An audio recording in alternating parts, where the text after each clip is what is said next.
في 2010 واحد من صحفيين اسبانيا سأل مورينيو سؤال بسيط: انت جاي ريال مدريد تعمل ايه؟ رد عليه مورينيو من غير ما يضحك: انا جاي اقتل افضل فريق في التاريخ. طبعا كلنا عارفين انه يقصد برشلونة بيب جوارديولا في التوقيت ده اللي العالم كله كان شايف ان برشلونة آلة حرب مستحيل حد يعرف يوقفها. لكن الغريب ان مورينيو كان بيتكلم جد. الراجل اللي بيتعامل مع الكوره طول عمره كانها حرب. كل نادي دخل مورينيو ساب وراه بطوله او كارثه، واحيانا ساب الاثنين مع بعض. كتبها مورينو دونها بالابيض. اول مدرب يحقق الكوبا في 4 اماكن جوزيه مختلفه. مورينيو اتولد 1963 في البرتغال لأب فيليكس مورينيو، حارس مرمى معروف نسبيا، يعني زي ما تقول كده ان مهنة الكورة كانت شغلة البيت. بس الفكرة ان مورينيو كلاعب ما كانش موهوب، يعني لا كان سريع ولا مهاري ولا حريف ولا حتى جسمه يساعده. في ناس لعبت معاه الفترة دي قالوا انه كانت موهبته على قده، يعني في مجال الكورة حاجة مش احسن حاجة. لكن كان مورينيو في التوقيت ده بيشوف الكورة بنظرة مختلفة في التكتيكات، يعني كان بيسجل الماتشات على شرايط ويروح البيت يقعد يذاكرها ويطلع ملاحظاته ويحللها. كان بيعمل كده في اثناء ما كانت عباقرة في كرة القدم ما كانش بيعملوا كده اصلا في التوقيت ده.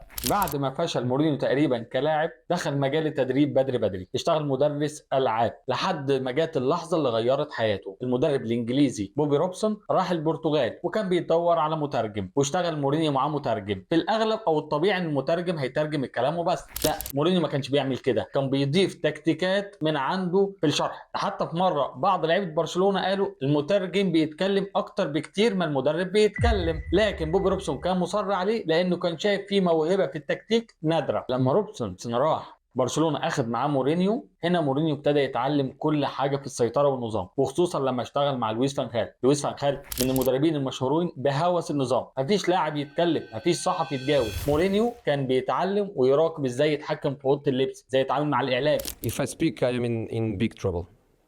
In big trouble. And I don't want to be in big trouble. في لاعب سابق قال ان مورينيو بيعرف اللعيبه اكتر من عائلتهم، يعني مورينيو كان بيحب يدرس نفسيات اللعيبه، يعني مين بيحب الاهتمام، مين بيتاثر وينهار تحت الضغط، مين بيبقى عنده مشكله في الاعلام. الحاجات دي كلها اتكونت جزء من شخصيته كمدرب. اول فرصه تدريب حقيقيه طبعا لمورينيو كانت مع بورتو البرتغالي، وفي اول يوم ابتدى يحط قوانين صارمه جدا: ممنوع حد يستخدم التليفون اثناء الاكل، ممنوع حد يعمل شله، او بمعنى اصح معلمين فرقه، منع الكلام ده طبعا. والاهم ان ممنوع اي حد يسرب اي حاجه للاعلام. كان بيعمل حركه ذكيه جدا، كان بيخلي كل لاعب يعرف معلومه مختلفه عشان يعرف مين اللاعب اللي سرب معلومه للاعلام. كان عنده هوس كبير بالسيطره، لكن كان عنده قناعه تامه ان باللعيبه او اللعيب يقدر يهزم اي حد. So don't be a good guy.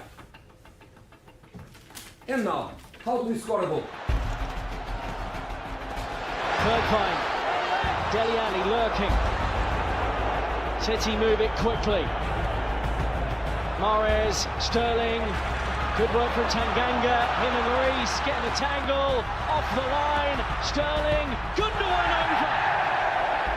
في دوري الابطال 2004 كانت وصلت مرحله العبقريه القصوى لمورينيو. بيقابل مين في دور ال 16؟ مانشستر يونايتد مع سير اليكس. وطبعا كلنا عارفين مانشستر يونايتد في الفتره دي. الفكره ان هو قبل الماتش ده ابتدى يتكلم عن الاعلام ويهاجم الاعلام الانجليزي ويتكلم على التحكيم ويضغط لحد ما الناس افتكرت هو داري يشكي ليه، ده لسه الماتش ما اتلعبش. لكن في الحقيقه ان هو قال انه كان بيشغل دماغ السير اليكس، يعني بيديهم كده زي ما بيقولوا بومبا يشغلوا دماغهم قبل الماتش. طبعا كلنا عارفين ان بعد الهدف القاتل جري ازاي مورينيو على خط التماس، وكان واحد من اشهر الاحتفالات الايقونيه لمورينيو. الغريب ان مورينيو قال عن المشهد ده انه كان متخيله قبل الماتش، لا ده كمان كان محضر له السيناريو ده. بعد البطوله دي تشيلسي طبعا خطفه فورا، وفي اول مؤتمر صحفي ليه قال جملته الشهيره: I think I'm a special one.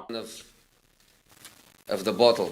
I think I'm a special one. تستوي الامور بك يا مورينو في كل مكان مع كل نادي. الان هناك فلسفه مورينيه. الدوري الانجليزي ساعتها كان مرعب، كان ارسن فينجر وكان مانشستر يونايتد سير اليكس. مورينيو دخل الدوري الانجليزي وكانه حرب، وقدر يحقق اول دوري ليه في اول موسم بعدد اهداف شبه مستحيل. كان عنده هوس دفاعي رهيب لكن قدر يحصل على الدوري الانجليزي. كان عنده هوس في كل التفاصيل، كان يوقف اللعب مره واثنين لو لاعب بس غلط نص غلطه. مورينيو فهم حاجه بدري ان الاعلام ممكن يحطم الفريق، فابتدى هو اللي يحاسب يحارب الاعلام قبل الاعلام ما يحاربه. يعني ابتدى مثلا يعمل مشاكل في بعض المؤتمرات الصحفيه عشان الكاميرات والاعلام يعملوا فوكس عليه هو ويركزوا عليه هو وينسوا اللعيبه. يعني تقريبا كان بيستخدم نفسه كدرع بشري عشان يحمي اللعيبه. ده عمل هوس وخلى الناس حطته في صوره مختلفه، ناس شايفاه عبقري بيستخدم الاسلوب النفسي، وناس شايفاه نرجسي ومرهق جدا في التعامل. في 2010 مورينيو مع انتر ميلان ورايح يلاعب مين؟ نص نهائي دوري الابطال